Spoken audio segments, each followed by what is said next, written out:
All right, let's dive right into this explainer. Today, we're unpacking the 2026 national budget, but more specifically, the missing billions and the social compact. We're looking at the macroeconomic realities, the hidden drain on our economy, and exactly where you fit into all of this. Because if you pay taxes, buy groceries, or drive on public roads, well, these numbers literally dictate your daily life. Let's map out exactly where the money goes, why the system is under such immense pressure, and how revenue collection is fighting back. It's super easy to see massive headlines about the budget or credit ratings and just kind of tune out, right? I mean, the 2026 budget definitely brought us some huge milestones. But to really start our journeys from the macro national budget down to your individual wallet, the ultimate question is this. When you hand over a chunk of your hard-earned paycheck to the government, where exactly does every single rand actually end up? Let's trace it. Now, to do this, everything we're covering today is pulled directly from this source document on the social compact, tax, debt, and the illicit economy. We're zeroing in on the economic role of SARS and those external threats to the nation's fiscal health. By the end of this, you're going to have a crystal clear picture of the data laid out right here. Okay, we've got to start with the good news, and it all centers around a massive number, 16. Thanks to stabilized debt, the 2026 national budget actually secured the first credit rating upgrade in 16 years. I mean, wow, that's a huge turning point. It basically means the country is viewed as a much safer bet, which translates to better borrowing conditions and a much more stable economic foundation for absolutely everyone. And here's where it gets real for your wallet. Because SARS drastically improved its revenue collection efficiency, basically getting way better at collecting what was already legally owed, the Treasury was able to scrap a planned 20 billion rand tax increase. Just wrap your head around that for a second. That is 20 billion rand that was supposed to come out of your pockets, out of the economy, that gets to stay right where it is.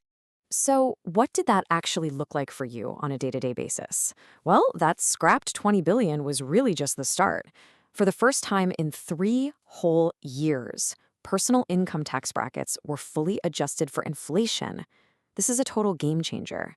Usually, if inflation goes up but your tax bracket doesn't, you actually get poorer even if you get a raise at work, right? Because you just get bumped into a higher bracket and taxed more.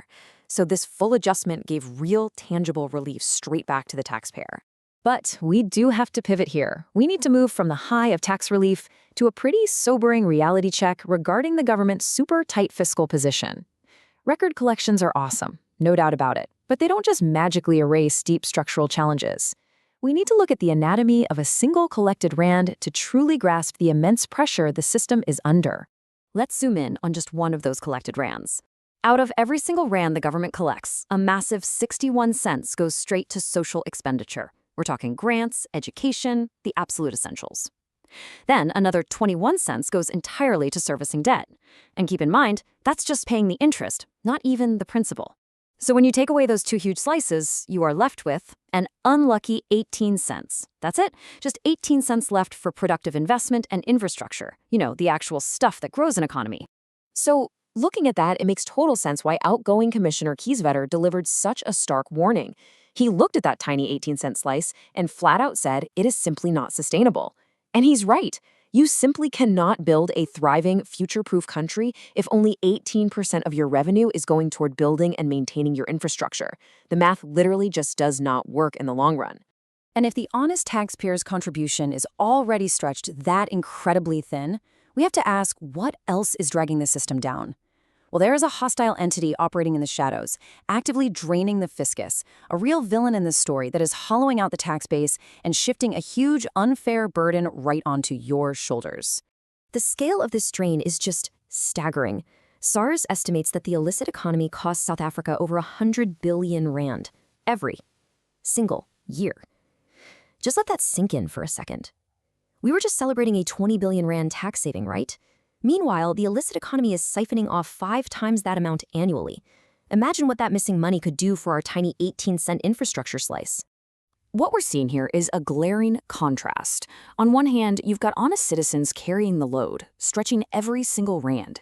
On the other, you have highly organized criminal syndicates running tobacco, alcohol, fuel, and gold. And these aren't just street corner operations. They act like sophisticated multinational businesses with massive supply chains. But they operate entirely outside the law, contributing zero while taking full advantage of the very infrastructure you pay for. But SARS isn't just sitting back and watching this happen.